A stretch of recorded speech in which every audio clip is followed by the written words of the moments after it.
Hola a todos, en este vídeo voy a mostrar cómo conectar los auriculares JBL en la aplicación.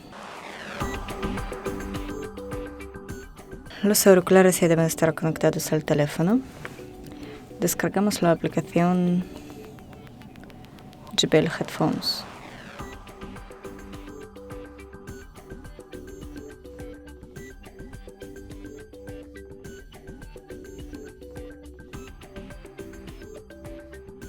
Abrimos la aplicación, otorgamos algunos permisos, tocamos primeros pasos, aceptar y seleccionamos los auriculares. Eso es todo, gracias por ver, denle like y suscríbanse a nuestro canal.